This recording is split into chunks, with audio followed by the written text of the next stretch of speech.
കർത്താവായ യേശുക്രിസ്തുവിന്റെ നാമത്തിൽ എല്ലാവർക്കും സ്നേഹവന്ദനം അറിയിക്കുന്നു.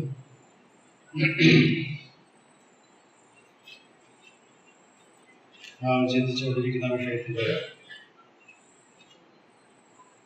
തുടർച്ചയായിട്ടുള്ള കാര്യങ്ങൾ ആണ് ഇന്ന് നാം കേൾക്കുവാനായിട്ട് പോകുന്നത്. ദൈവം നമ്മെ സഹായിക്കട്ടെ. നാം ഓർത്തതുപോലെ ഇത് പുതിയൊരു വിഷയമൊന്നുമില്ല, നമുക്ക് അറിയാവുന്ന വിഷയങ്ങൾ തന്നെയാണ്. പക്ഷേ ചില പ്രത്യേക കാര്യങ്ങൾ ഓർപ്പിക്കാനായിട്ടുള്ള ഉദ്ദേശത്തോടു കൂടെയാണ് ഞാൻ ഈ വിഷയം പഠിക്കാനും അവതരിപ്പിക്കാനൊക്കെ ശ്രമിക്കുന്നത്. ഇന്ന് നാം കഴിഞ്ഞ ആഴ്ചയിൽ തുടർച്ചയായിട്ട് കർത്താവായ യേശുക്രിസ്തുവിന്റെ കുരിശിലുള്ളതായ നിലവിളി, കൈവിടപ്പെട്ടവന്റെ നിലവിളി എന്നുള്ള ആ വിഷയം കൂടെ കഴിഞ്ഞാൽ പിന്നീട് അതൊക്കെ നമുക്ക് പരിചയമുള്ള വിഷയങ്ങളാണ്. അതിനുശേഷം ഇതിൽ ഉൾപ്പെട്ടിട്ടുള്ളതായ ദൈവിക സത്യങ്ങളെ ചിന്തിക്കാനായിട്ടാണ് ഞാൻ ശ്രമിക്കുന്നത്. അതിൻ്റെ ഒരു പശ്ചാത്തലമാണ് ഞാൻ ഈ കുറേ ദിവസങ്ങള് നിങ്ങളുമായിട്ട് പങ്കുവച്ചുകൊണ്ടിരിക്കുന്നത്. കാരണം പലരും നാം വിചാരിക്കുന്ന പോലെയല്ല ക്രിസ്തീയ വിശ്വാസത്തെ ചോദ്യം ചെയ്യുന്നത്. മറ്റ് വിഭാഗങ്ങളുള്ളവരിൽ മാത്രമല്ല, ക്രൈസ്തവ വിഭാഗങ്ങളുള്ളവരിൽ തന്നെ ക്രിസ്തീയ മാർഗങ്ങളിൽ പിന്തുടരുന്നു എന്ന് വിശ്വസിക്കുന്നവർ തന്നെ നാം പഠിക്കുകയും പ്രസംഗിക്കുകയും അല്ലെങ്കിൽ അനുഷ്ഠിക്കുകയും ആചരിക്കുകയും ചെയ്യുന്ന വിശ്വാസത്തെ ചോദ്യം ചെയ്യുന്നവർ. നമ്മൾ ദൈനംദിന ജീവിതത്തിൽ അങ്ങനെയുള്ളതായിട്ട് ഏറ്റുമുട്ടുമ്പോൾ അല്ലെങ്കിൽ അവരുമായി സംവദിക്കുമ്പോൾ ആ കാര്യങ്ങൾ അറിയാം. ചില വർഷങ്ങൾക്ക് മുമ്പ് ഞാൻ ജോലിയോട് ബന്ധപ്പെട്ട് തൃപ്പൂണിത്തുറ എന്ന സ്ഥലത്ത് ആയിരുന്ന സമയത്ത് ഒരു സ്ഥാപനത്തിൽ പോയതാണ്. ആ സ്ഥാപനത്തിന്റെ പ്രൊപ്പറേറ്റർ എന്ന് പറയാം, അദ്ദേഹം ഒരു പാലാ ക്രിസ്ത്യാനിയാണ്, പാലക്കാരനാണ്, പക്ഷെ ഈ പ്രദേശത്ത് താമസമായി.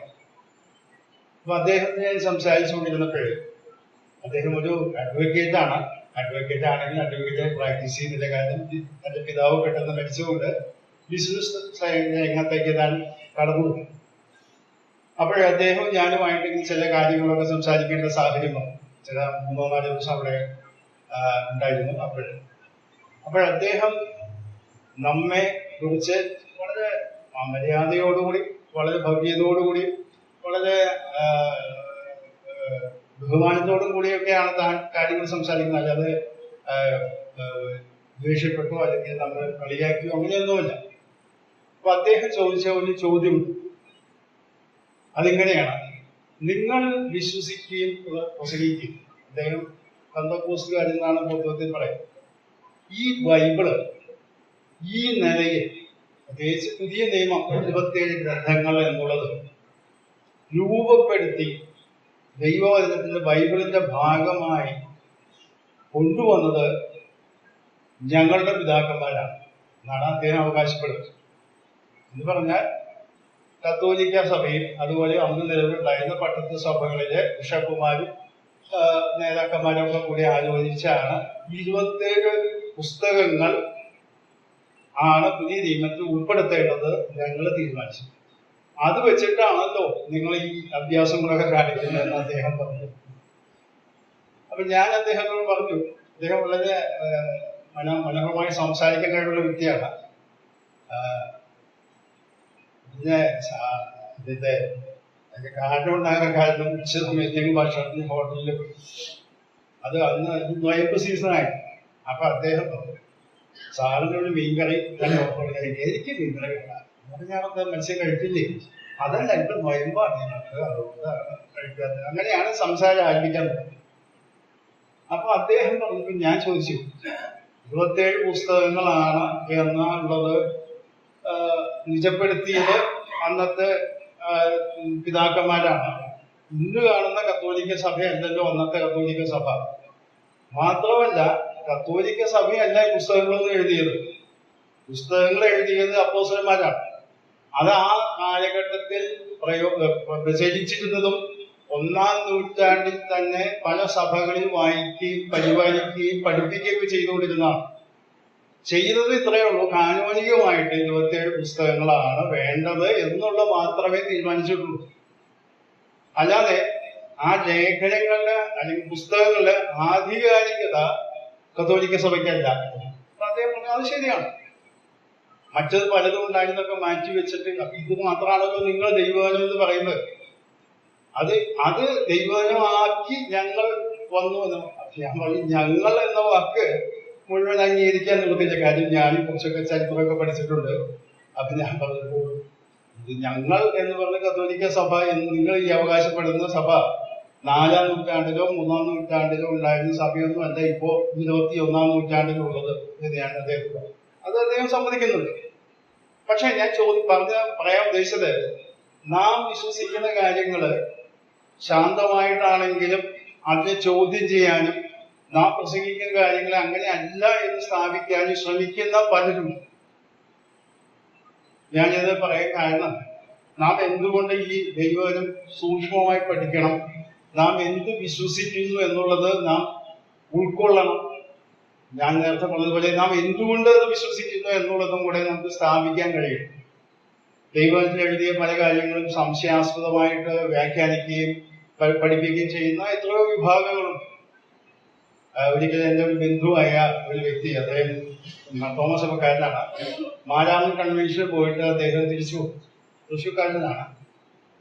അപ്പൊ അദ്ദേഹം പറഞ്ഞു, ഞങ്ങള് ഒരാഴ്ചത്തെ കൺവെൻഷൻ പോയി വലിയ ആത്മീയ ഊർജം നേടിയിട്ടാണ് ഞാൻ വന്നിട്ടുള്ളത്. നല്ല കാര്യം. നിങ്ങളൊക്കെ വിശ്വസിക്കുന്ന പ്രത്യേകാലം മാത്രമേ സ്വർഗത്തിൽ പോകുള്ളൂ. അപ്പൊ ഞാൻ അങ്ങനെ വിശ്വസിക്കുന്നില്ല. വേദപുസ്തകത്തിൽ എഴുതപ്പെട്ടതായ യേശു കർത്താവിന്റെ രക്തത്താൽ വീണ്ടെടുക്കപ്പെട്ട എല്ലാവരും ദൈവമക്കളാണ്. അത് ബ്രദറൻ സഭ എന്നോ പെന്തക്കോസ്തെന്നോ ഇതൊക്കെയുള്ള നമ്മുടെ മാനുഷികമായ വേർതിരിവുകളാണ്. അല്ലല്ല, നിങ്ങൾ അങ്ങനെ അല്ല എന്നൊക്കെ അദ്ദേഹം കിഴക്കേക്കോട്ട സഭകളിൽ പലപ്പോഴും പോകാറുള്ള ആളാണ്. അപ്പൊ അതുകൊണ്ട് അദ്ദേഹത്തിന് അതൊക്കെ അറിയാം. അപ്പൊ അവിടെയും അങ്ങനെ പ്രസംഗിക്കാറില്ല എന്ന് ഞാൻ പറഞ്ഞു. ഞാൻ അവിടെ പോകാത്ത ആളാണെങ്കിലും ഞാൻ ഊഹിച്ചു അങ്ങനെയാണ്. അപ്പോൾ മറ്റു വിഭാഗങ്ങളിൽപ്പെട്ടവര് നമ്മുടെ വിശ്വാസ രീതികളെ, ആചാരങ്ങളെ, അല്ലെങ്കിൽ നമ്മൾ പാലിക്കുന്ന പ്രമാണങ്ങളെയൊക്കെ ചോദ്യം ചെയ്യുന്നവരായിട്ടുണ്ട്. അതുകൊണ്ട് നാം എന്തുകൊണ്ട് വിശ്വസിക്കുന്നു ഇതൊക്കെ എന്നുള്ളത് നാം ചിന്തിക്കുകയും പഠിക്കുകയും ചെയ്യേണ്ടത് ആവശ്യമാണ്. ഞാൻ ഇന്നത്തെ വിഷയത്തിലേക്ക് കടക്കട്ടെ. ആദ്യമായിട്ട് ഒരു വാക്യം വായിക്കാം. മർക്കോസിന്റെ സുവിശേഷം 14-ാം അധ്യായം അതിന്റെ 41-ാമത്തെ വാക്യം.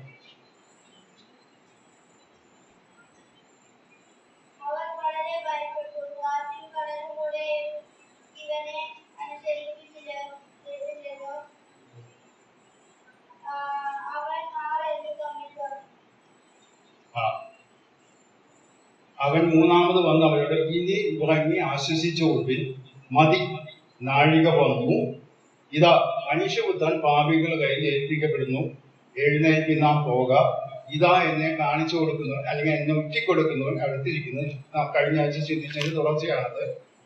കർത്താവായ യേശുക്രിസ്തു ഗെത്സമനിയിലുള്ളതായ ആ നിലവിളി, ആ പ്രാർത്ഥനയൊക്കെ കഴിഞ്ഞ് വളരെ ഉറച്ച കാൽവയ്പോടുകൂടെ ഗൊൽഗോഥായിലേക്ക് പോകാനായിട്ട് ഒരുക്കപ്പെടുന്ന രംഗമാണ് നാം ഇവിടെ വായിച്ചത്.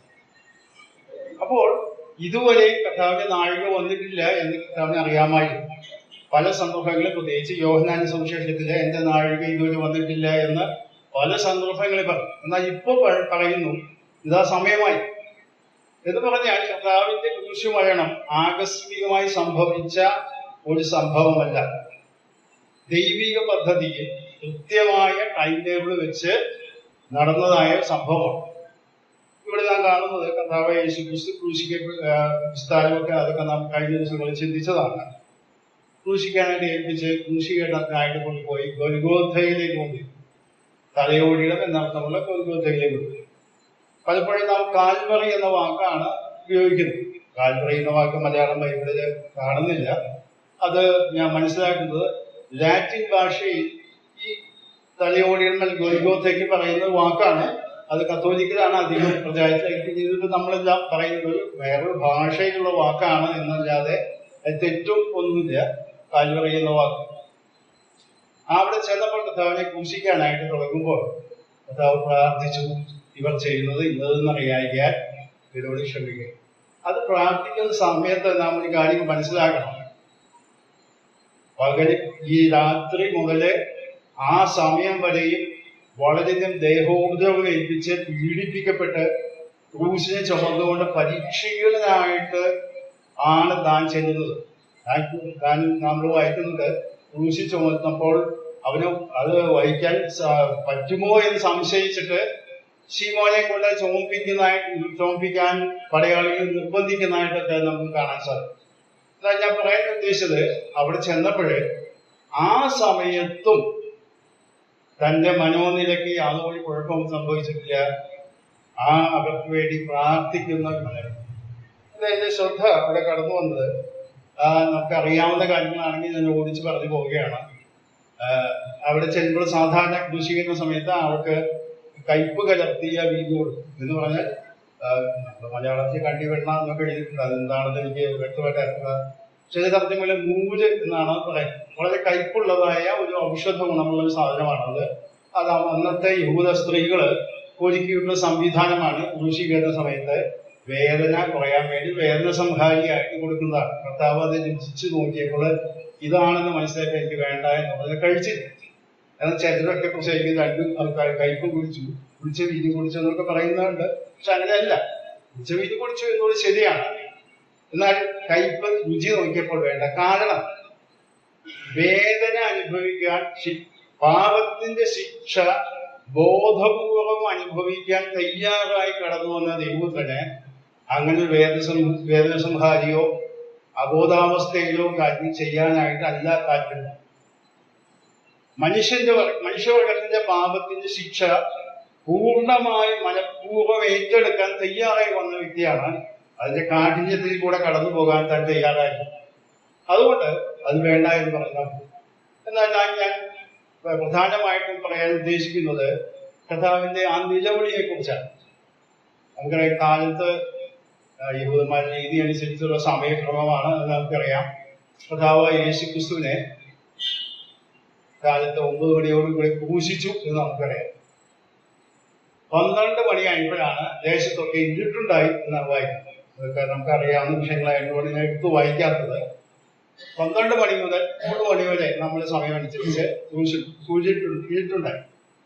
എന്തുകൊണ്ടാണ് ഈ ഇരുട്ട് വ്യാപിപ്പിക്കാൻ കാരണം? ചിന്തിച്ചു നോക്കിയാൽ നമുക്കറിയാം, ദൈവപുത്രനുമായിട്ട് ദൈവം ഏർപ്പെടുന്ന പ്രത്യേക സമയം ലോകത്തിൽ ആരും കാണണ്ട എന്നുള്ളത്. അത് മനുഷ്യർക്ക് കാണാനോ ഉൾക്കൊള്ളാനോ കഴിയുന്നതല്ല. മാത്രമല്ല, ഈ ഇരുട്ട് നമ്മെ ചിന്തിപ്പിക്കണം. ഇരുട്ട് എന്ന് വേദപുസ്തകത്തിൽ സൂചിപ്പിക്കുന്നത് പാപത്തിന്റെ സ്വഭാവത്തെയാണ്. യേശു കർത്താവിനെ ദൈവത്തെ കുറിച്ച് പറഞ്ഞ് അവന് ഇരുട്ട് ഒട്ടുമില്ല എന്നാണ് പറയുന്നത്. മാത്രമല്ല, കർത്താവ് യേശു ക്രിസ്തു സുവിശേഷങ്ങളെ വായിക്കുമ്പോൾ പഠിപ്പിക്കുമ്പോൾ ഉപമകളിലൊക്കെ പറയുന്നുണ്ട്, ആ വ്യക്തിയെ നരകത്തിലേക്ക് തള്ളിയിടുന്നു എന്ന് പറയുന്ന ഒരു വാക്കാണ്. ഏറ്റവും പുറത്തുള്ള ഇരുട്ടിലേക്ക് തള്ളിക്കളയും എന്ന് പറഞ്ഞാൽ ആ രംഗം എന്ന് പറയുന്നത് വളരെ ഭയാനകമായ ദൈവികമായ ശിക്ഷാവിധിയുടെ ഒരു സമയമാണ്. ഇത് എന്താണ് അവിടെ നടന്നത് എന്ന് പഴയ നിയമ പ്രവചനങ്ങളിൽ പുതിയ നിയമ വാക്കുകളിലൊക്കെ സൂചന നമുക്ക് ലഭിക്കുന്നുണ്ട്. അത് നമുക്ക് വായിച്ചു വിടാം, കാരണം നമുക്ക് അറിയാവുന്ന ഭാഗങ്ങളാണ്. യെശയ്യാ പ്രവചനം 53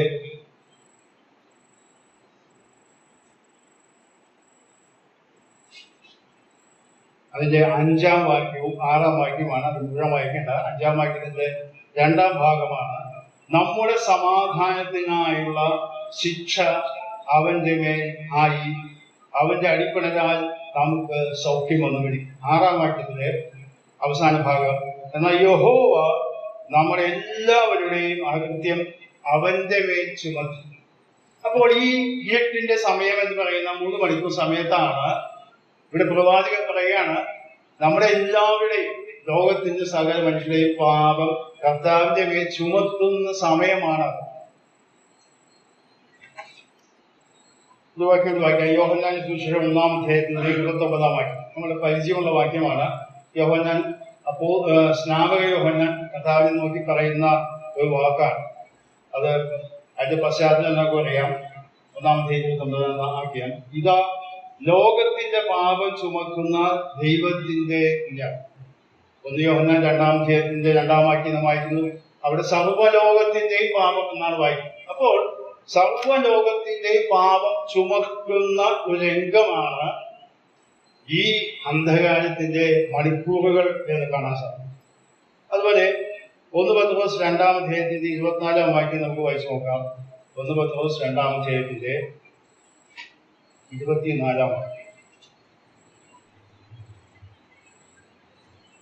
നാം പാപം സംബന്ധിച്ച് മരിച്ച് നീതിക്ക് ജീവിക്കേണ്ടതിന് അവൻ തന്റെ ശരീരത്തിൽ നമ്മുടെ പാപങ്ങളെ ചുമന്നുകൊണ്ട് ക്രൂശിന്മേൽ കയറി. അപ്പോൾ ക്രൂശിന്മേൽ കയറിയപ്പോൾ നമ്മുടെ പാപങ്ങൾ ചുമന്നുകൊണ്ട് കയറി എന്ന് തന്നെയാണ് പുതിയ നിയമത്തിലും എഴുതിയിട്ടുള്ളത്. പഴയ നിയമ ഉദ്ധരണിയാണ് അവിടെ എടുത്ത് ഉപയോഗിക്കുന്നതെങ്കിൽ തന്നെ ഒരു വാക്യം വായിക്കാം. 2 കൊരിന്ത്യർ 5-ാം അധ്യായത്തിൽ 21-ാം വാക്യം. വളരെ പരിചയമുള്ള വാക്യങ്ങളാണ് ഇതൊക്കെ.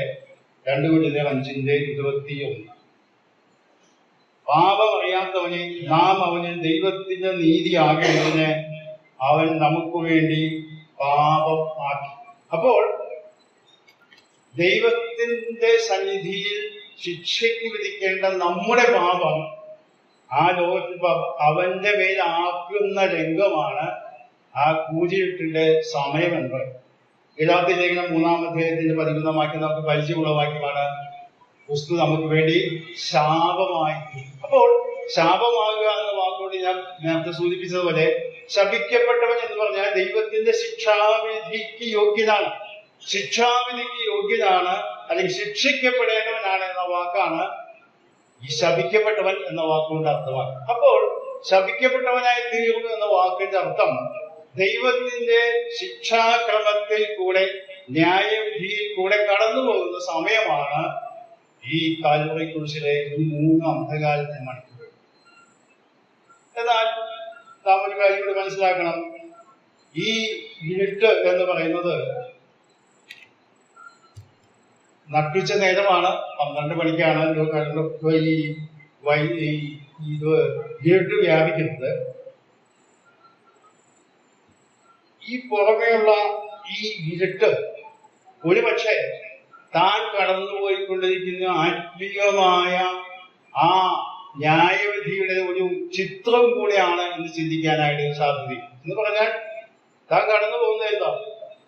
ഈ നിലവിളിയുടെ അർത്ഥം എന്റെ ദൈവമേ നീ എന്നെ കൈവിട്ടത് എന്ന് ആ 3 മണിക്ക് പറയുമ്പോൾ അതിന്റെ അർത്ഥം ഈ കഴിഞ്ഞ 3 മണിക്കൂർ താൻ ഏകനായിട്ട് ദൈവത്തിന്റെ ശിക്ഷാവിധിയിൽ കൂടെ കടന്നു പോവുകയാണ്. അപ്പോൾ താൻ കടന്നു പോകുന്ന ആത്മീകമായ ആ പാപത്തിന്റെ ആ ശിക്ഷാക്രമം, ദൈവത്തിൽ നിന്ന് അകന്ന് ഉള്ള ആ നിലവിളി നാം മനസ്സിലാക്കണം.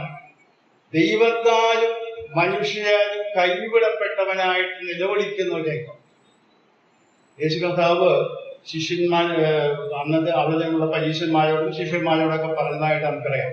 പലപ്പോഴും യോഹന്നാന്റെ സുവിശേഷത്തിലാണ് അത് അധികം കാണുന്നത്. ഞാൻ ഏകനല്ല, ഞാൻ ഒറ്റയ്ക്കല്ലേ കാര്യം, പിതാവ് എന്നോട് കൂടെ ഉണ്ട്. വളരെ അഭിമാനത്തോടു കൂടി, വളരെ ആർജവത്തോടു കൂടി ഞാൻ പറഞ്ഞിരുന്നു, ഞാൻ ഏകനല്ല, പിതാവ് എന്നോട് പറയുന്ന കാര്യങ്ങളും ചെയ്യുന്നു, പിതാവ് എന്നെ ഒറ്റയ്ക്കായി വിളിക്കില്ല, പിതാവ് എന്നോട് കൂടെ ഉണ്ട് എന്നൊക്കെ അവകാശവാദം ചെയ്ത ആ കർത്താവ് ഇപ്പോൾ ഏകനായി പിതാവായ ദൈവത്താൽ കൈവിടപ്പെട്ടവനായി നിലവിളിക്കുന്ന രംഗം. അപ്പോൾ നിലവിളിയുടെ രംഗമാണ്, കൈവിടപ്പെട്ടവന്റെ നിലവിളിയാണ് അവിടെ കാണുന്നത്. മനുഷ്യൻ കൈവിടപ്പെട്ട് പോയി നരകത്തിലേക്ക് പോകുമ്പോൾ നിലവിളിക്കുന്ന രംഗം നമുക്കറിയാം. ലൂക്കോസിന്റെ സുവിശേഷത്തിലെ കർത്താവ് തന്നെ ധനവാനും ദാസരുടെയും ആ കാര്യം പറഞ്ഞതായിട്ടറിയാം. അവിടെ ആ ചിത്രം നമ്മുടെ മുമ്പിൽ വരച്ചു കാണിക്കുന്നു. ധനവാൻ മരിച്ചു, അടക്കപ്പെട്ടു, അവൻ യാതനാസ്ഥലത്തേക്കാണ് പോയത്. അന്നത്തെ സംവിധാനത്തിന്റെ വിശദീകരണം അങ്ങനെയാണ് നമുക്ക് വരുന്നത്. ആ യാതനാസ്ഥലത്തിന്റെ ഭീകരത എന്താണെന്ന് അവിടെ കർത്താവ് തന്നെ വരച്ചു കാണിച്ചു. എന്താണ്? മാവിന്മേലൊരു തുള്ളി വെള്ളം ഒഴിക്കണം, ലാസറിന്റെ കയ്യിൽ നിന്ന് വിരലിന്റെ അറ്റം ഒന്ന് മുക്കി തടുപ്പിക്കണം എന്നാ പറഞ്ഞു. ഞാൻ വിളിച്ചിരിക്കട്ടെ, ഈ ധനവാനും ലാസറൊക്കെ മരിച്ചപ്പോൾ ഈ ശരീരം ഭൂമിയിൽ ഉപേക്ഷിച്ചിട്ടാണ് പോയത്.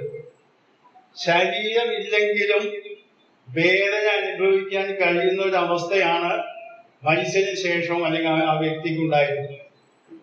ഞാൻ ഈ ഭാഗം വായിച്ചിരുന്നത് കഴിഞ്ഞ ദിവസം ഞങ്ങളുടെ സഭയിലുള്ള ഒരു സഹോദരന്റെ കാര്യം എന്നോട് അദ്ദേഹം പറഞ്ഞു. ഞാൻ വിജയശൊക്കെ പരിചയമുള്ള സഹോദരനാണ്. ഈ അടുത്ത് അദ്ദേഹം വളരെ അസുഖം ബാധിച്ച് ഓക്സിജൻ മാസ്ക് ഇട്ട് ഇങ്ങനെ ശ്വാസം പിടിച്ചുകൊണ്ടിരിക്കുക. അപ്പൊ അദ്ദേഹം കഴിഞ്ഞ ദിവസം ഞങ്ങള് അവിടെ കാണാൻ ചെന്നപ്പോ അദ്ദേഹം പറഞ്ഞു, എന്റെ നാവ് അണ്ണാക്കോട് പറ്റിയിരിക്കുന്നു എന്ന് പറഞ്ഞ് ഞാൻ അക്ഷരാർത്ഥത്തില് അനുഭവിച്ചു. കാരണം ഓക്സിജൻ മാസ്ക് വെക്കുമ്പോൾ ഈ ശ്വാസം വലിക്കുമ്പോൾ തൊണ്ടയുടെ വരണ്ടും തുള്ളി വെള്ളം അന്വേഷണോട് ചോദിച്ചു, തുള്ളി വെള്ളമൊക്കെ നിന്ന് പോയ സാധ്യമല്ലായിരുന്നു. ഓക്സിജൻ മാസ്ക് മാറ്റിയിട്ട് തുള്ളി വെള്ളം ഒഴിച്ചു കൊടുക്കാനായിട്ട് അദ്ദേഹം കെഞ്ചി എന്നാണ് എന്നോട് പറഞ്ഞത്. പക്ഷെ പറ്റില്ല, ഓക്സിജൻ മാസ്ക് മാറ്റാൻ പറ്റില്ല. അപ്പോ ഈ ഓക്സിജൻ മാസ്ക് വെച്ചപ്പോൾ അദ്ദേഹം പറഞ്ഞത്, എനിക്ക് വിവരിക്കാൻ പറ്റുന്നില്ല, അത്രയും വലിയ അസ്വസ്ഥതയാണ് എനിക്കുള്ളത്. കാരണം നാക്ക് അപ്പൊ അദ്ദേഹം പറയാണ്, സങ്കീർത്തനത്തിൽ എഴുതിയിട്ടുള്ള വാക്കിന്റെ അർത്ഥം ഞാൻ അപ്പോഴാണ് മനസ്സിലാക്കിയത്. എന്റെ നാവ് അണ്ണാക്കോട് പറ്റിയിരിക്കുന്നു എന്ന് പറഞ്ഞത് കർത്താവിനെ കുറിച്ചുള്ളതായ പ്രവചനമാണല്ലോ ആ 22-ാം സങ്കീർത്തനം.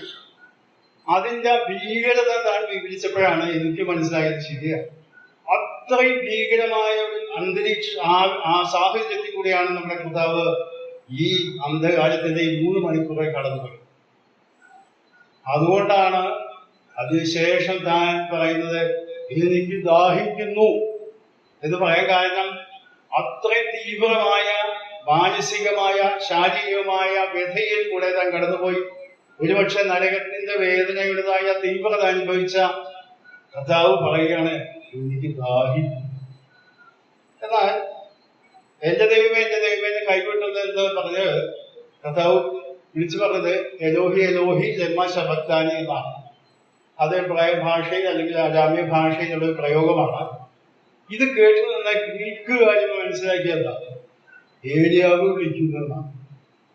അപ്പോൾ അത് അവരെ കുറിച്ച് നമുക്ക് കഴിഞ്ഞാൽ അവർക്ക് ഗ്രീക്ക് ഭാഷ അറിയുള്ളൂ, അതുകൊണ്ട് അവർ അങ്ങനെ മനസ്സിലാക്കി പോയതാണ്. ഇന്നും കർത്താവ് പറയുന്ന പല കാര്യങ്ങളും ഈ ലോകത്തിലെ ആളുകൾക്ക് മനസ്സിലാകാൻ പറ്റാതെ പോകുന്നത് എന്താണെന്ന് അറിയാമോ? കർത്താവിന്റെ ഭാഷ നമുക്ക് മനസ്സിലാക്കാൻ പറ്റും. 1 കൊരിന്ത്യർ 2-ാം അധ്യായത്തിലേക്ക് നമുക്ക് ഒരു വാക്യം നിങ്ങളെ മുന്നിൽ വായിച്ച് കേൾപ്പിച്ചു തരാം. 1 കൊരിന്ത്യർ 2-ാം അധ്യായം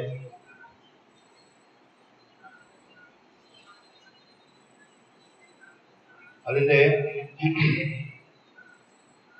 13-14 വാക്യം. അത് ദൈവവചനം കേൾക്കുന്ന സമയത്ത് മനസ്സിലാക്കാൻ കഴിയുന്നതിന്റെ കാര്യം പറയുന്ന ഭാഗമാണ്. അത് ഞങ്ങൾ മാനുഷ്യജ്ഞാനം ഉപദേശിക്കുന്ന വചനങ്ങളാലല്ല, ആത്മാവ് ഉപദേശിക്കുന്ന വചനങ്ങളാൽ തന്നെ പ്രസ്താവിച്ചുകൊണ്ട് ആത്മീകന്മാർക്ക് ആത്മീകമായി തെളിയിക്കുന്നു. എന്നാൽ പ്രാകൃത മനുഷ്യൻ ദൈവാത്മാവിന്റെ ഉപദേശം കൈക്കൊള്ളുന്നില്ല, അത് അവന് ഭോഷത്വമാകുന്നു. ആത്മീകമായി വിവേചിക്കേണ്ടതായി അവന് ഗ്രഹിപ്പാൻ കഴിയുന്നതുമല്ല.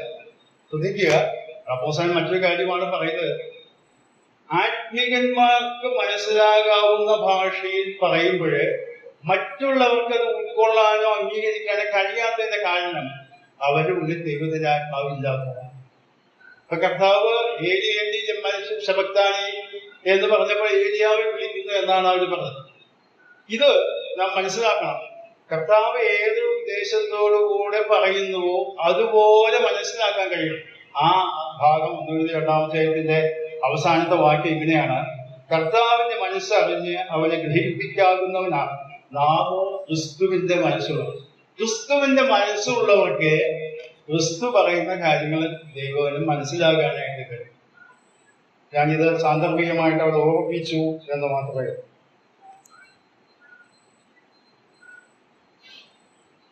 കർത്താവ് ഈ ചോദ്യമാണത്.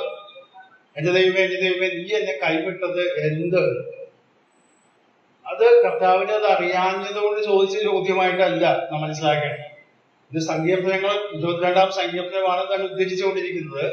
അപ്പൊ 22-ാം സങ്കീർത്തനത്തിന്റെ വാക്യം അങ്ങനെ ആയതുകൊണ്ട് താൻ അത് ചോദിച്ചു, അങ്ങനെ ഉദ്ധരിച്ചു എന്ന് മാത്രമേ ഉള്ളൂ.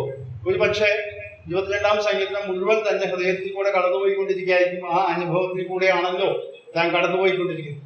അപ്പോൾ ആദ്യത്തെ വാക്യം മാത്രമേ അവിടെ രേഖപ്പെടുത്തിയിട്ടുള്ളൂ എന്ന് കാണാൻ സാധിക്കും.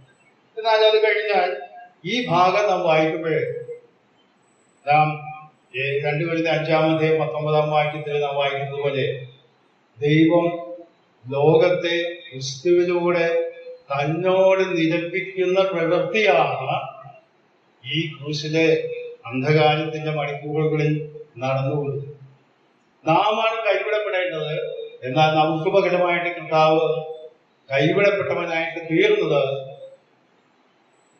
നമ്മുടെ പാപത്തിന്റെ ശിക്ഷ ഏൽക്കാനാണ്. ഒരുപക്ഷെ നാം ഇങ്ങനെ ചിന്തിക്കണം, നമ്മുടെ പാപങ്ങളായിരുന്നു കർത്താവിനെ ക്രൂശിലേക്ക് അയച്ചത്.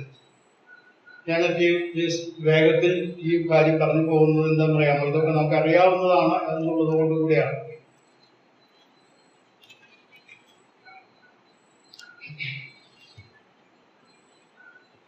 എന്നാൽ ഈ വേദപുസ്തകം നാം വായിക്കുകയും നാം പഠിക്കുകയും ചെയ്യുമ്പോൾ ഇന്ന് ലോകജനത്തിന്റെ പ്രത്യേകതയാണ് സമൂഹങ്ങളിൽ സഭാവിഭാഗങ്ങൾ ഈ യേശു ക്രിസ്തുവിന്റെ ക്രൂശുമരണത്തിലൂടെയാണ് രക്ഷാമാർഗം എന്നുള്ളത്, അത് മാത്രമാണ് രക്ഷാമാർഗം എന്നുള്ളത് അന്ന് കാലത്തും ഇന്ന് കാലത്തും പലരും അംഗീകരിക്കാത്തവരാണ്. അതിന് വേദപുസ്തകത്തിൽ ഉപയോഗിച്ചിട്ടുള്ള ഒരു ചെറിയ വാക്കുണ്ട്. ആ വാക്ക് നിങ്ങൾ ശ്രദ്ധയിലേക്ക് കൊണ്ടുവരാം. 1 Corinthians 1-24 യഹൂദന്മാർക്ക് ഇടർച്ചയും ജാതികൾക്ക് ഭോഷത്വമാണ്. ആ വാക്ക് ശ്രദ്ധിക്കുക, ഇടർച്ച എന്ന് പറഞ്ഞാൽ, ഇടർച്ച എന്ന് പറഞ്ഞ വാക്കുകൊണ്ട് നമുക്കറിയാം, വഴി നടന്നു പോകുമ്പോൾ ഒരു കല്ലിൽ തട്ടി നമ്മൾ വീഴാൻ പോകുന്നു. അതേ ആ ആശയത്തിൽ തന്നെയാണ് ആ വാക്ക് വരുന്നത്. ആ ഇടർന്നു വീഴാൻ പോകുന്നു. കാരണം ശരിയായി നടക്കാൻ സാധിക്കുന്ന കാര്യങ്ങൾ അതുപോലെ ഉൾക്കൊള്ളാനായിട്ട് കഴിയും. ഇതേ അർത്ഥത്തിലാണ് തുടർന്ന് ആ വാക്യങ്ങളൊക്കെ ഉപയോഗിക്കുന്നത്. നാം ഗലാത്യലേഖനം 5-11 വാക്യം നമുക്ക് വായിക്കാം. അവിടുത്തെ പശ്ചാത്തലം നമുക്കറിയാം. ഗലാത്യലേഖനം 5-11 വാക്യം. ഞാനോ സഹോദരന്മാരെ ഇപ്പോഴും പരിച്ഛേദന പ്രസംഗിക്കുന്നു എന്ന് വരികിൽ ഇനിയും ഉപദ്രവം സഹിക്കുന്നത് എന്ത്? അടുത്ത വാചകം, അങ്ങനെയെങ്കിൽ ക്രൂശിന്റെ ഇടർച്ച നീങ്ങിപ്പോയല്ലോ. എന്ന് പറഞ്ഞാൽ ഇവിടുത്തെ പശ്ചാത്തലം നമുക്കറിയാം. യഹൂദ മതത്തിന്റെ വക്താക്കളായിട്ടുള്ള വ്യക്തികള് രക്ഷിക്കപ്പെട്ടാൽ മാത്രം പോരാ, പരിച്ഛേദന കൂടി ഏറ്റാലേ രക്ഷ പൂർണ്ണമാകൂ എന്ന് പഠിപ്പിക്കുമ്പോൾ പൗലോസ് അതിനെ ഖണ്ഡിച്ചുകൊണ്ട് പറയുകയാണ്. ഇവിടെ വായിക്കുന്നത് ക്രൂശിന്റെ ഇടർച്ചയാണ്. ഇത് പറഞ്ഞപ്പോൾ അതൊരു ഇടർച്ചയാണ്. അവരെ സംബന്ധിച്ചോളം വിശ്വാസത്താൽ സൗജന്യമായി ഇത് സ്വീകരിക്കാം എന്ന് പറഞ്ഞാൽ അത് അംഗീകരിക്കാനായിട്ട് പലർക്കും കഴിയുന്നില്ല. ഇന്ന് ലോകത്തിലെ വിഭാഗങ്ങൾക്ക് മാത്രമല്ല, ക്രൈസ്തവ വിഭാഗങ്ങൾ പോലും അങ്ങനെയാണ്. പല കാര്യങ്ങളും നമ്മൾ ചെയ്യണ്ടേ, നമ്മൾ കുറച്ച് ചില നന്മപ്രവൃത്തികൾ കൂടെ ചെയ്തിട്ട് വേണ്ടേ ദൈവത്തിന് അംഗീകാരം ലഭിക്കാൻ. ഇവിടെ യഹൂദന്മാർക്ക് നൽകിയ പ്രമാണമാണ് അനുഷ്ഠിക്കണം എന്ന് അപ്പോസ്തല പ്രവൃത്തികൾ അതിന്റെ കാര്യങ്ങളൊക്കെ വിശദീകരിക്കുന്ന വലിയ ചർച്ചയും ബഹളവും ഒക്കെ നടന്നതായിട്ടൊക്കെ അപ്പോസ്തല പ്രവൃത്തി വായിക്കുമ്പോൾ നമുക്ക് കാണാൻ സാധിക്കും. അന്ന് യെരൂശലേമിലെ സഭയിലെ മൂപ്പന്മാരും അപ്പോസ്തലന്മാരൊക്കെ കൂടി വന്ന് വലിയ പ്രശ്നം ചർച്ച ചെയ്യുകയൊക്കെ ഉണ്ടായി ഈ കാര്യത്തെ കുറിച്ച്. എന്നാൽ ഈ കാര്യം നാം മനസ്സിലാക്കും. 1 പത്രോസ് ഒരു വാക്യം വായിക്കാം. 1 പത്രോസ് 2-8. 1 പത്രോസ് 2-8 വാക്യം. അതിന്റെ 7 വാക്യം മുതൽ വായിക്കാം. വിശ്വസിക്കുന്ന നിങ്ങൾക്ക് ആ മാന്യതയുണ്ട്. വിശ്വസിക്കാത്തവർക്കോ വീട് പണിയുന്നവർ തള്ളിക്കളഞ്ഞ കല്ല് തന്നെ മൂലക്കല്ലും ഇടർച്ചക്കല്ലും തടങ്കൽ പാറയുമായി തീർന്നു. അവർ വചനം അനുസരിക്കാകിയാൽ ഇടറിപ്പോകുന്നു, അതിനെ അവരെ വെച്ചു. ഇവിടെ ഏതാ കർത്താവിന്റെ ഈ രക്ഷാമാർഗത്തെ ക്രൂശുമരണത്തെ അതുപോലെ അംഗീകരിച്ച് ആകണമെന്ന് ദൈവഹിതം വെളിപ്പെടുത്തുമ്പോൾ അവര് പറയുന്നത് എന്താണെന്ന് അറിയാമോ? ഇത് ഞങ്ങൾക്ക് അംഗീകരിക്കാൻ പറ്റില്ല, ഞങ്ങളുടെ കൂടെ പങ്ക് ഇത് വേണമെന്ന്. ഞാൻ ഇപ്പോഴും ഓർക്കുന്ന ഒരു സംഭവമുണ്ട്. ഏകദേശം 10-30 കൊല്ലം മുമ്പാണ് ഞങ്ങളുടെ സഭയിലുള്ളതായ ചില സഹോദരന്മാരെ വിളിച്ച് ഞാനും അവിടെയുള്ള സുവിശേഷ പ്രവർത്തകർ പങ്കെടുത്തവരുടെ തൃശ്ശൂർ ജില്ലയുടെയും മലപ്പുറം ജില്ലയുടെ അതിർത്തി പ്രദേശത്താണ്. ഇത് വർഷങ്ങൾക്ക് മുമ്പാണ്, 30-35 കൊല്ലം മുമ്പാണ് പോകുന്നത്. ഇന്നത്തെ പോലെയുള്ള തടസ്സങ്ങളൊന്നും അന്ന് അത്ര അധികമില്ല. അപ്പോൾ രാവിലെ മുതൽ പ്രവർത്തനം തുടങ്ങി. ഭവന സന്ദർശനമാണ്. അപ്പൊ ഞാൻ വേറൊരു ടീമായിട്ട് പോകുന്നു, ഇത് പലരുമായിട്ട് പോകുന്നു. അങ്ങനെ പോയി ഒരു വീട്ടിൽ കയറി. ഇസ്ലാം വിശ്വാസികളാണെന്നാണ് സംശയമല്ലേ. അവിടെ കയറി. അപ്പൊ അദ്ദേഹത്തോട് ഞാൻ സുവിശേഷമൊക്കെ ലളിതമായി പറഞ്ഞ് സ്ഥാപിച്ചപ്പോഴേ അദ്ദേഹം ചോദ്യം ചോദിച്ചു. ഏകദേശം എന്റെ പ്രായമുള്ള വ്യക്തിയാണ് ആ കുടുംബനാഥൻ. അദ്ദേഹം ചോദിച്ചു, അപ്പൊ നിങ്ങൾ പറഞ്ഞുകൊണ്ട് വന്നത് യേശു ക്രിസ്തുവിൽ വിശ്വസിച്ചാൽ മാത്രം മതി, സൗജന്യമായി നമ്മളൊന്നും ചെയ്യാതെ ദൈവത്തിന്റെ മക്കളാകാം എന്നാണോ? പറഞ്ഞതെ, യേശു ക്രിസ്തുവിന്റെ യാഗത്തിന്റെ അടിസ്ഥാനത്തിൽ ദൈവം മനുഷ്യനെ സ്വീകരിക്കും. അത് വിശ്വാസത്താൽ അംഗീകരിക്കുക മാത്രമേ ചെയ്യേണ്ട ആവശ്യമുള്ളൂ. അപ്പൊ പിന്നെയും ചോദിച്ചു അദ്ദേഹം, നിങ്ങൾ പറഞ്ഞത് നമ്മുടെ ഭാഗത്ത് നിന്ന് ഒന്നും ചെയ്യണം, വിശ്വസിക്കണം, നിങ്ങൾ ഭാവിയാണ് സമ്മതിക്കണം. അല്ല, രക്ഷയ്ക്ക് എന്തെങ്കിലും ചെയ്യണ്ടേ എന്ന് ചോദിച്ചു. ഞാൻ പറഞ്ഞു അങ്ങനെയല്ല. കാരണം ഞാൻ ചില ഉദാഹരണങ്ങളൊക്കെ പറഞ്ഞ് നമ്മൾ ലഭിക്കുന്ന വായു, വെളിച്ചം ഒക്കെ ദൈവം ദാനമായി നൽകുന്നതാണെന്നൊക്കെ ഞാൻ പറഞ്ഞു. അപ്പൊ അദ്ദേഹം അവസാനം പറഞ്ഞ വാചകം എന്താണെന്ന് കേട്ടു, എനിക്ക് പങ്കില്ലാത്ത ഒരു രക്ഷാമാർഗം എനിക്ക് ആവശ്യമില്ല. എന്റെ മുഖത്ത് പറഞ്ഞ അദ്ദേഹം, എനിക്ക് പങ്കില്ലാത്ത, ഒരു ഏതെങ്കിലും രീതിയിൽ പങ്കാളിത്തമില്ലാത്ത ഒരു രക്ഷാമാർഗം എനിക്ക് ആവശ്യമില്ല. അങ്ങനെയുള്ള ദൈവത്തെ വിശ്വസിക്കാൻ ഞാൻ തയ്യാറല്ല. അദ്ദേഹത്തിന്റെ മുഖത്ത് ഞാൻ അദ്ദേഹത്തിന് പ്രാക്ടിക്കൽ പുസ്തകങ്ങൾ കൊടുത്ത് ഞങ്ങളുടെ ഇവിടെ നിന്ന് ഇറങ്ങി.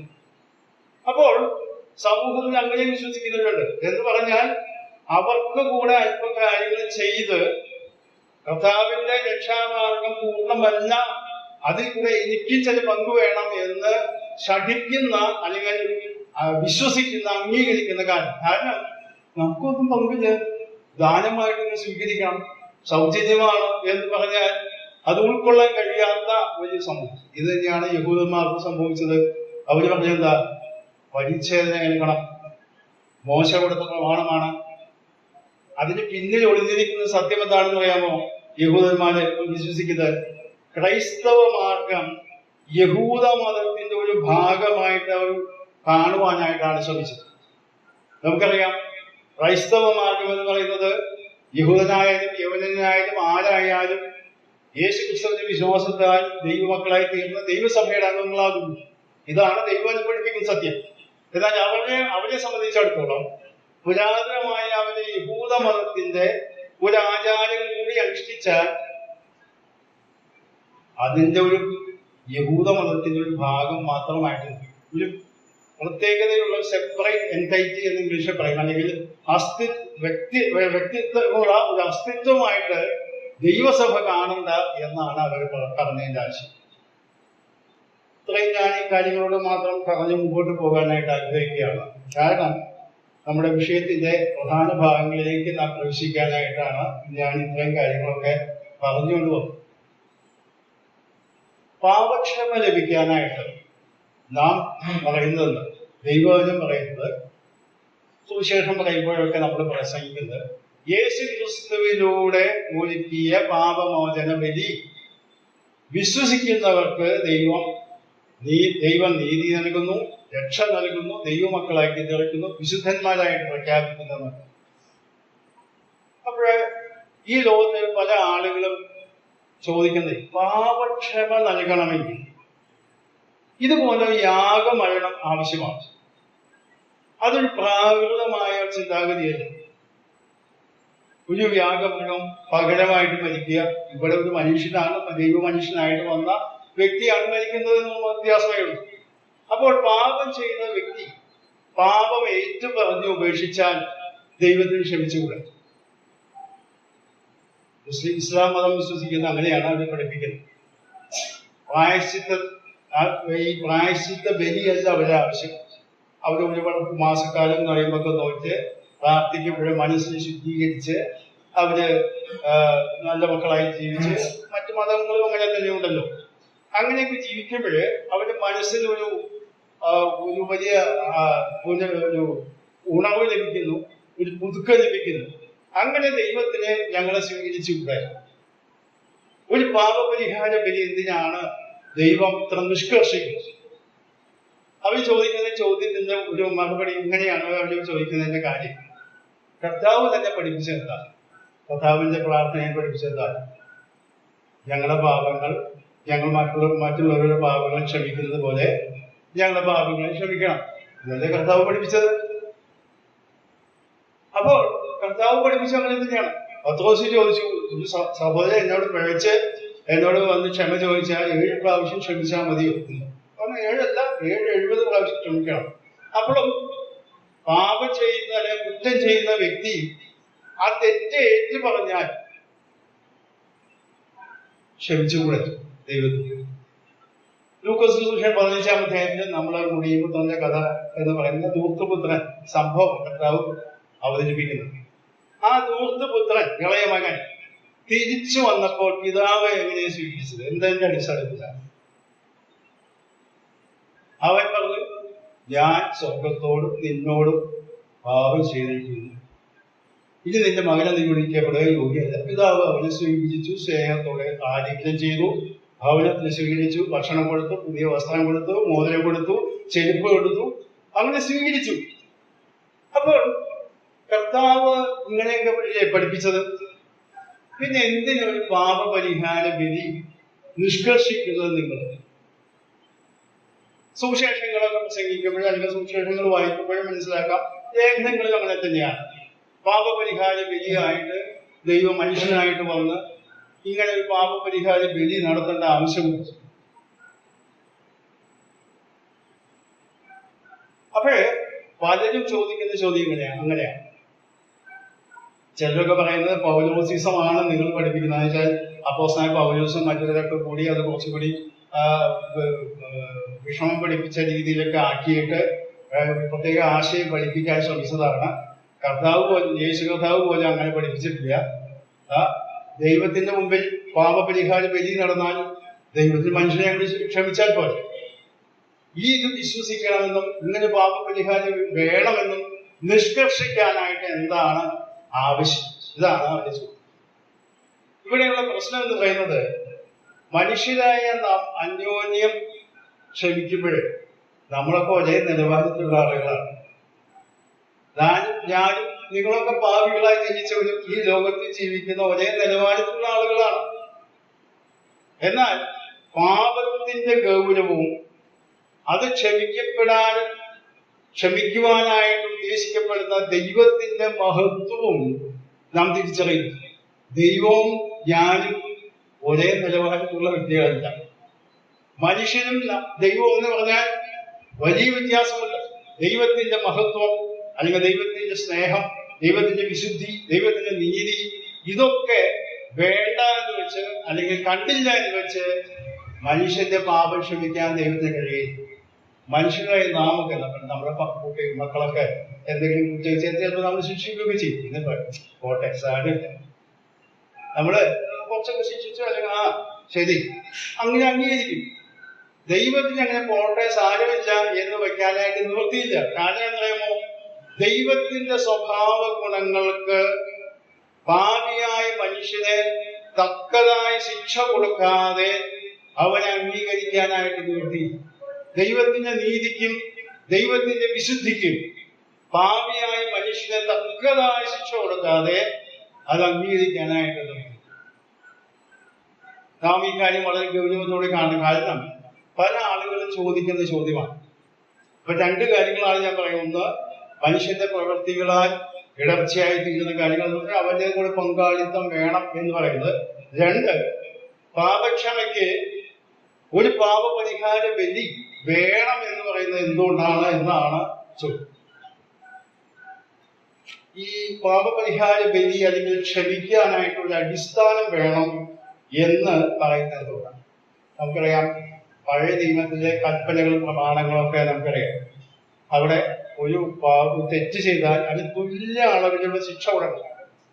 പല്ലിന് പകരം പല്ല്, കണ്ണിന് പകരം കണ്ണ്, ഇങ്ങനെയൊക്കെ പറഞ്ഞത്. എന്ന് പറഞ്ഞാൽ തുല്യ അളവിലുള്ള ശിക്ഷ കൊടുത്തേ സ്വീകരിക്കാനായിട്ട് പഴയ നിയമത്തിന്റെ പ്രമാണം. ഈ പ്രമാണം തന്നെയാണ് ഈ ലോകത്തിലെ നിയമ സംവിധാനങ്ങളൊക്കെ എടുത്തിട്ടുള്ളത്. നമുക്കറിയാം, ഇപ്പോ ഒരാള് കുത്തിക്കൊന്നു അല്ലെങ്കിൽ കൊന്നു, ഏതെങ്കിലും രീതി കൊന്നുകൾ നിയമം പിടിച്ചു, തെളിവുണ്ടായി, കൊന്നു. ഇനി അയാളെ ശിക്ഷയ്ക്ക് വിധിക്കുന്നു. അയാളെ ശിക്ഷയ്ക്ക് വിധിച്ചാൽ ഈ മരിച്ച ആള് ജീവിക്കാൻ പോകുന്നത്. നമ്മൾ ചിന്തിച്ചു നോക്കിയിട്ടുണ്ടോ? ഒരു വ്യക്തിയെ കൊന്ന വ്യക്തിയെ മറിച്ച് കൊന്നാലും ഈ മരിച്ചുപോയ ആളും ജീവിക്കാൻ പോകുന്നില്ല, മരിച്ച ആൾ മരിച്ചു തന്നെ. പിന്നെ എന്തുകൊണ്ടാണ് നിയമം മൂലവും രാജ്യത്ത് നിലവിലുള്ള നിയമങ്ങൾ മൂലവും അങ്ങനെയുള്ള ഒരു സംവിധാനം ഏർപ്പെടുത്തിയത്? ദൈവത്തിന്റെ ക്രമമാണ് മനുഷ്യനെ കൊല്ലാനായിട്ട് അവന് അവകാശമില്ല എന്നുള്ളത്. അപ്പൊ ആ ക്രമം തെറ്റിച്ചു കഴിഞ്ഞാൽ ആ ക്രമത്തിന് ശിക്ഷാവിധി കൊടുത്തേ പറ്റും. നമുക്കറിയാം, പഴയ നിയമചരിത്രം നാം പഠിക്കുമ്പോൾ ഒരു കൊലപാതകം നടത്തിയാൽ അതിന് ശിക്ഷാക്രമം ഏർപ്പെടുത്തിയത് നോഹയുടെ പെട്ടകത്തിന്റെ ആ കാലം കഴിഞ്ഞിട്ട് ശേഷമാണ് എന്ന് കാണാൻ സാധിക്കും. ആദ്യം മനുഷ്യനായ ആദം ഹവ്വയ്ക്ക് 2 മക്കളാണ് ഉണ്ടായിരുന്നത്, കയീൻ ഹാബേൽ. കയീൻ ഹാബേലിനെ കൊന്നുകളഞ്ഞു. ദൈവം കയീനെ കൊന്നുകളഞ്ഞു? ഇല്ല. എന്തുകൊണ്ടാ കൊല്ലാൻ നിർത്തുന്നറിയാമോ? നിങ്ങൾ ശ്രദ്ധിച്ചിട്ടുണ്ടോ? ഞാൻ കാര്യങ്ങളൊക്കെ ഇങ്ങനെ കുറെ കാര്യം പഠിക്കാനായിട്ട് ശ്രമിച്ചപ്പോ, ദൈവത്തിന് ശിക്ഷിക്കണമെങ്കിൽ ദൈവം ഒരു നിയമം ഉണ്ടാക്കിയിരിക്കണം. കയീനും ഹാബേലും ഈ കൊലപാതകം നടക്കുന്ന സമയത്ത് മനുഷ്യർ തമ്മിൽ എങ്ങനെ പെരുമാറണമെന്നുള്ള നിയമം ഉണ്ടാക്കിയിരുന്നില്ല. നിങ്ങൾ വായിച്ചു നോക്കുക, ഉൽപ്പത്തി പുസ്തകത്തിലെ 7-ാം അധ്യായത്തിലും 8-ാം അധ്യായത്തിലേക്ക് വരുമ്പോഴാണ് അവിടെ നോഹയുടെ പെട്ടകത്തിന്റെ ആ കാര്യങ്ങൾ കഴിഞ്ഞ് ഭൂമിയിലേക്ക് വന്നപ്പോൾ ദൈവം പറയുന്ന പ്രമാണമുണ്ട്.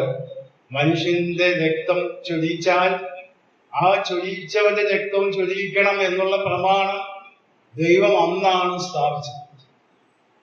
പിന്നീടാണ് ന്യായപ്രമാണം വരുന്നതും ന്യായപ്രമാണത്തിൽ കൂടെ മരണശിക്ഷ കൊടുക്കുവാനായിട്ട് ചില നിബന്ധനകൾ, അല്ലാത്ത ശിക്ഷകളും ഒക്കെ ക്രമങ്ങൾ വന്നു.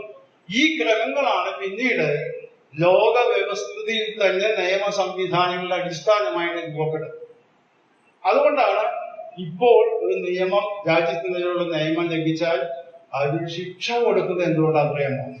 അത് നേരെയാകാൻ വേണ്ടിയിട്ടാണെന്ന് നമ്മളൊക്കെ പറയും. അത് മാത്രമല്ല, ഒരു ക്രമം വെച്ചിട്ടുള്ളത് തെറ്റിച്ചാൽ ആ ക്രമം ശരിയാകണമെങ്കിൽ അതിന് തക്കതായ ശിക്ഷ കൊടുത്തേ പറ്റും. ദൈവം പാപിയായ മനുഷ്യനെ സ്വീകരിക്കണമെങ്കിൽ ദൈവത്തിന്റെ സ്വഭാവ ഗുണങ്ങളായ നീതി, വിശുദ്ധി ഒക്കെ തൃപ്തി അടഞ്ഞാൽ മാത്രമേ അത് സ്വീകരിക്കാനായിട്ട്, അവൻ അംഗീകരിക്കാനായിട്ട് കഴിയും. ഞാൻ പലപ്പോഴും പറയാറുണ്ട്, ദൈവം സ്നേഹമാണ്. ദൈവം സ്നേഹം മാത്രമല്ല, ദൈവത്തിന്റെ സ്നേഹം അത് വിശുദ്ധിയോടുകൂടെയുള്ള സ്നേഹമാണ്, നീതിയോടുകൂടെയുള്ള സ്നേഹമാണ്. ദൈവം ദഹിപ്പിക്കുന്ന അഗ്നിയാണെന്നും കൂടെ വേദപുസ്തകത്തിൽ എഴുതി വെച്ചിട്ടുണ്ട്. അപ്പോൾ ദൈവം സ്നേഹമാണ് എന്നുള്ളത് ഒരു ഭാഗം മാത്രമാണ്, ദൈവത്തിന്റെ സ്വഭാവത്തിലെ ഒരു സ്വഭാവ ഗുണം മാത്രമാണ്. അതുകൊണ്ട് ദൈവത്തിന്റെ സ്നേഹത്തിന്, ദൈവത്തിന്റെ നീതിയെ മാറ്റി വെച്ചുകൊണ്ട് മനുഷ്യനെ അംഗീകരിക്കാൻ കഴിയുകയില്ല. അതുകൊണ്ട് പാപപരിഹാര ബലി എന്നുള്ള സംഭവം നടന്നേ മതിയാകൂ. അതിന് ദൈവം കണ്ടുപിടിച്ചതായ മാർഗമാണ് പാപിയായ മനുഷ്യൻ പാപത്തിന്റെ മരണമായ മരണശിക്ഷ ഏറ്റാൽ പിന്നെ അവൻ ഇല്ലാതെ പോയി. ഞാൻ പാപം ചെയ്തു, ദൈവം എന്നെ ശിക്ഷിച്ചു, ഞാൻ പിന്നെ ഇല്ലാതെ പോയി, എനിക്ക് യാതൊരു രക്ഷാമാർഗവുമില്ല. അപ്പൊ ദൈവം തന്നെ മനുഷ്യനായി തീർന്ന് പാപിയുടെ സ്ഥാനം ഏറ്റെടുത്ത് പാപത്തിന്റെ ശിക്ഷ തന്റെ ശരീരത്തിൽ വഹിച്ചുകൊണ്ട് ക്രൂശിൽ യാഗമായി തീർന്ന് ദൈവനീതി നിർവഹിച്ചു. മാത്രമല്ല, അത് അംഗീകരിക്കുന്ന ഓരോ വ്യക്തിക്കും ദൈവത്തിന്റെ നീതി കണക്കിടുകയാണ് ചെയ്യുന്നത്. ഞാൻ പറഞ്ഞ ആശയം മനസ്സിലായല്ലോ? ഞാൻ ആ ഉദാഹരണം വെളിപ്പെടുത്തി തരാം. ഫിലമോന്റെ ലേഖനം നമുക്കറിയാം, നമ്മൾ ആ ഭാഗമൊക്കെ എടുത്തു വായിക്കേണ്ട. ഫിലമോന്റെ ലേഖനത്തിലെ അപ്പോസ്തലൻ പൗലോസ് ഫിലമോന്റെ ലേഖനം എഴുതുകയാണ്. ഒനേസിമോസ് എന്ന തടവുപുള്ളി അവിടെ ഇവന്റെ അടിമയായിരുന്നു, ഫിലമോന്റെ അടിമയായിരുന്നു. അവിടെ എന്തോ പ്രശ്നങ്ങളൊക്കെ ഉണ്ടാക്കി, എന്തൊക്കെ കളവ് നടത്തിയിട്ടാണ് പോയത്. ജയിലിൽ വെച്ച് പൗലോസിനെ കണ്ടുമുട്ടി, അവൻ രക്ഷിക്കപ്പെട്ടു, ദൈവമകനായി തീർന്നു. എന്നാൽ ദൈവമകനായി തീർന്നപ്പോൾ അവനെ സ്വീകരിക്കാൻ വേണ്ടി ഫിലമോന്റെ അടുക്കിലേക്ക് തിരിച്ചയക്കുകയും ഒരു ശുപാർശ കത്തും കൊടുത്തുവിടുന്നതാണ് ഫിലമോന്റെ ലേഖനം. എന്നാൽ അവിടെ പറയുന്ന ഒരു വാചകമുണ്ട്. ഫിലമോന്റെ ലേഖനം വായിച്ചു നോക്കുക. ഫിലമോന്റെ ലേഖനം വരാം. വാചകം നിങ്ങൾ ശ്രദ്ധയിലേക്ക് ഒന്ന് കൊണ്ടുവരാൻ വേണ്ടിയാണ് ഫിലമോന്റെ ലേഖനം.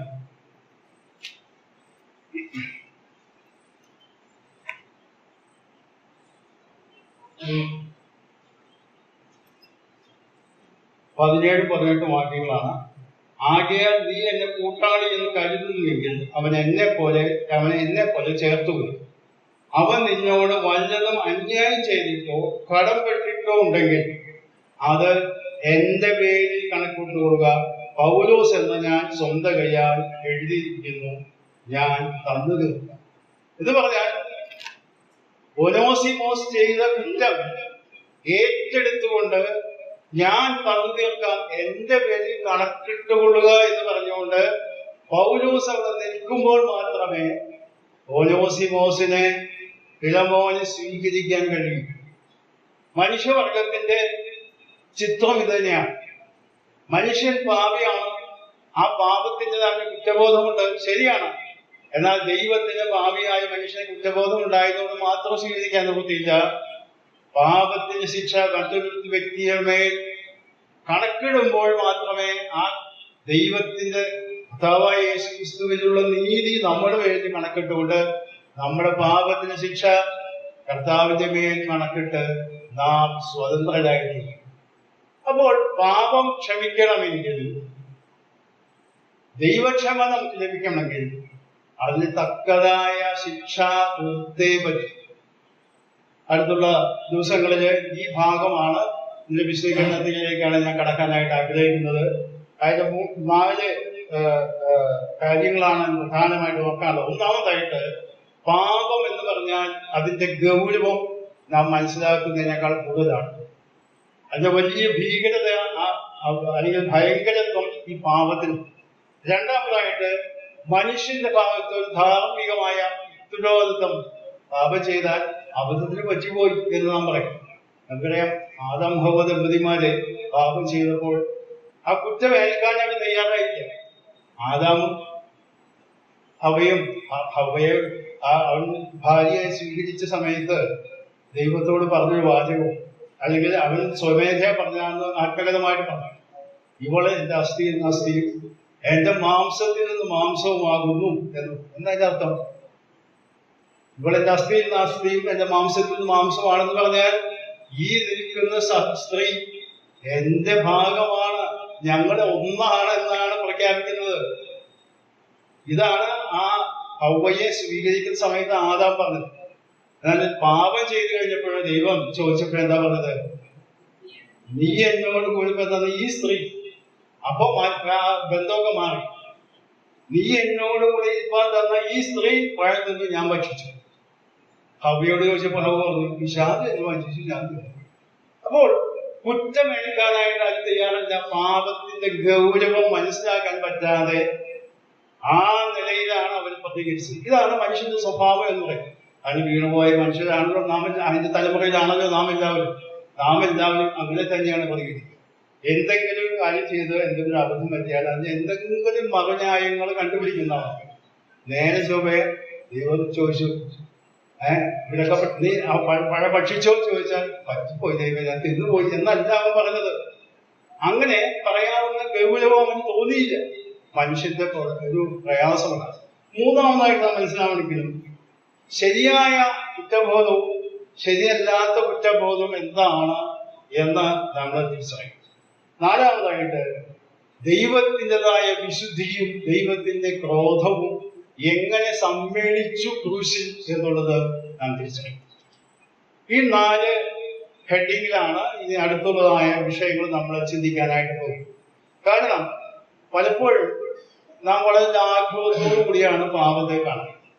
അത് രക്ഷിക്കപ്പെട്ടതിന് ശേഷമായാലും ശരി, രക്ഷിക്കപ്പെടുന്നതിന് മുമ്പ് നമ്മൾ വിചാരിക്കുന്ന പാപം ചെയ്ത് പാപിയായി ജനിച്ചു പോയി പാപം എന്നുള്ള ഒരു മട്ടിലുള്ള ഒരു വലിയ ലാഘവത്തോടുള്ള പാപബോധവും ഏറ്റുപറച്ചിലുമാണ് മനുഷ്യന് സാധാരണ നടക്കുന്നത്. കാരണം ചിലപ്പോൾ ചെറിയ പ്രായത്തിലാണെങ്കിൽ അതിന്റെ ഗൗരവമൊന്നും മനസ്സിലാക്കാൻ കഴിയാത്ത, പ്രത്യേകിച്ച് നമ്മുടെയൊക്കെ ഭവനങ്ങളിൽ ജനിച്ചവരാണെങ്കിൽ മോശമായ കാര്യങ്ങൾ അധികം ചെയ്ത് നമ്മൾ ജീവിക്കാറില്ല ചെറുമക്കളൊന്നും. അപ്പൊ അതുകൊണ്ട് ഞാൻ പാപിയാണെന്ന് പറയുന്നത്, ഞാൻ പാപിയാണെന്ന് ഉപദേശിച്ച് പറയുന്നു, രക്ഷിക്കപ്പെടണമെങ്കിൽ ഏറ്റു പറഞ്ഞു കഴിഞ്ഞാൽ അപ്പൊ ഞാൻ അങ്ങനെ പറയുന്നല്ലാതെ അതിന്റെ ഗൗരവം മനസ്സിലാക്കാനുള്ളതായ ഒരു കഴിവില്ലാത്ത അവസ്ഥയാണ് മനുഷ്യന്. അപ്പൊ അതുകൊണ്ടാണ് ഈ 4 തലക്കെട്ടില് എന്തുകൊണ്ടാണ് ഈ പാപക്ഷമ ആവശ്യമായി വന്നത് എന്നതിൻ്റെതായ വിശദീകരണങ്ങൾ അടുത്ത നാളുകളിൽ, അടുത്ത ദിവസങ്ങളിൽ ദൈവം അനുവദിച്ചാൽ നമുക്ക് ചിന്തിക്കാനായിട്ട് ഞാൻ ശ്രമിക്കുന്നത്. ഈ ആഴത്തിലുള്ള ഈ പഠനത്തിലേക്കാണ് അടുത്ത നാളുകളിൽ നമ്മൾ കടക്കാനായിട്ട് ഉദ്ദേശിക്കുന്നത്. കാരണം ഈ വിഷയം ഞാൻ പഠിച്ചപ്പോഴേ ഇത്രയും ആഴത്തിലേക്ക് ഈ വിഷയങ്ങൾ പോകേണ്ട ആവശ്യമുണ്ട് എന്ന് എനിക്ക് ബോധ്യപ്പെട്ടത് കൊണ്ട് കൂടിയാണ് ഇതിൽ ബൈബിൾ ക്ലാസ് ആയിട്ട് എടുക്കാനായിട്ടൊക്കെ ഞാൻ ശ്രമിക്കുന്നത്. അല്ലാതെ പലപ്പോഴും വിശുദ്ധാതി പൂശി വരണം എന്ന് പറഞ്ഞ ഇത്രയും ക്ലാസ് എടുക്കാനുണ്ടോ എന്ന് പലപ്പോഴും പലരും ചിന്തിക്കാറുണ്ട്. ഞാനും അങ്ങനെയൊക്കെ തന്നെ ചിന്തിച്ചു. ഞാൻ ഇത് പഠിച്ചപ്പോഴാണ് ഇതിൽ ഉൾപ്പെട്ടിട്ടുള്ളതായ ദൈവിക സത്യങ്ങൾ, പ്രത്യേകിച്ച് പുതിയ നിയമ ഭാഷ്യത്തിൽ നാം മനസ്സിലാക്കുമ്പോൾ നാം വളരെ ഗൗരവത്തോടുകൂടി ഈ വിഷയത്തെ കാണണം. നമ്മുടെ ക്രിസ്തീയ ജീവിതം വളരെ സൂക്ഷ്മതയോടുകൂടി ജീവിപ്പാൻ, ദൈവത്തെ മഹത്വപ്പെടുത്തി ജീവിപ്പാൻ ഇടയാകേണ്ടതിനായിട്ട് നമുക്ക് പ്രാർത്ഥനയോടുകൂടെ കൊണ്ടുപോകാം. ദൈവം നമ്മെ സഹായിക്കും.